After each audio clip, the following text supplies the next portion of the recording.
So you're probably pretty good at taking arguments apart, right? It's a fantastic skill. But what about building your own? Well, in this explainer, we're going to flip the script. We're shifting from just analysis to actual construction, focusing on the art of building powerful, solid arguments from the ground up. And that's a really important question to ask yourself. Because look, taking things apart is a vital skill, no doubt. But true mastery, that lies in building things up. This is all about creating bridges of understanding, not just winning battles. And that's a skill that can totally change the outcome of your next meeting, your next project, or any important conversation you have.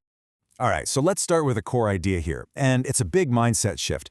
We're moving beyond the simple idea of just winning, because the real goal, the bigger prize, isn't victory, it's connection. It's the ability to genuinely influence and lead. You see, when you can build a truly sound argument, you do so much more than just participate in a discussion. You start to shape it. This skill is what elevates you from being just another voice in the room to being a thought leader, someone who can articulate logic with real precision and, just as importantly, with confidence. Think about it like this. An architect can't just start throwing up a skyscraper, right? Of course not. They have to understand the blueprint, the materials, the fundamental principles of what makes a structure strong. Well, the exact same thing is true for us. We need to understand the anatomy of logic. Okay, so here it is. This is the gold standard we're aiming for, the sound argument. And you got to pay attention to the wording here because it's super precise. It's not enough for an argument just to be logically valid, for the pieces to fit together. All of its premises, the statements it's built on, have to be true.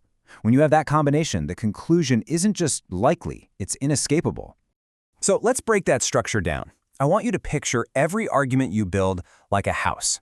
First, you've got the claim. That's the roof, right? It's the main point you're trying to make. Then you have the evidence. These are the support beams, the facts and the data that are holding that roof up. And finally, and this is the part people often forget, you have the warrant. That's the solid foundation, the underlying logic that connects your evidence to your claim. All right, that's the theory. Cool, right? But now let's get our hands dirty. This is your practical guide to actually constructing a case and becoming that architect of ideas we've been talking about. This four-step process, this is your blueprint. First, state a super clear claim. Something like, our city needs more bike lanes. Easy. Step 2, back it up with verifiable evidence. Data shows that cities with more bike lanes have less traffic congestion and fewer accidents. Step 3, and this is absolutely crucial, you explicitly state the warrant that connects them. Since our goal is a safer, more efficient city, investing in bike lanes is a logical next step. And finally, you have to anticipate the stresses on your structure. Prepare for those counterarguments, like someone bringing up cost concerns. Okay, so now you know how to build. But what happens when you need to inspect someone else's work?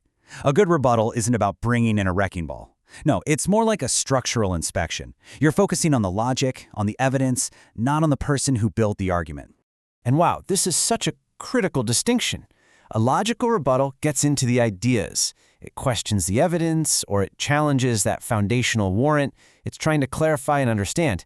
An ad hominem attack, on the other hand, completely ignores the argument structure and just goes after the person. It seeks to dismiss and insult. One builds understanding, the other just tears things and people down. So when you can do both of these things, when you can build your own solid arguments and respond logically to others, you're not just debating anymore.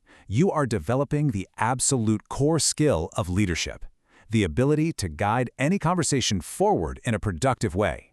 And that's really the whole point, isn't it? This isn't some academic exercise or an intellectual game we're playing. This is a tool for real-world impact. The ability to build and respond with logic is the ability to influence with an architect's precision.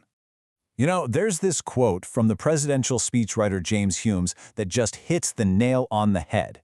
He said, "The art of communication is the language of leadership." And it's so true. Leadership isn't just about having great ideas. It's about being able to communicate them in a way that resonates. Building sound arguments is that language. So there you have it. You've got the architect's toolkit now. You understand the blueprint, you know the materials, you have the process down. The only question left is, what's the first idea you're going to build? What intellectual structure will you construct to start shaping the world around you?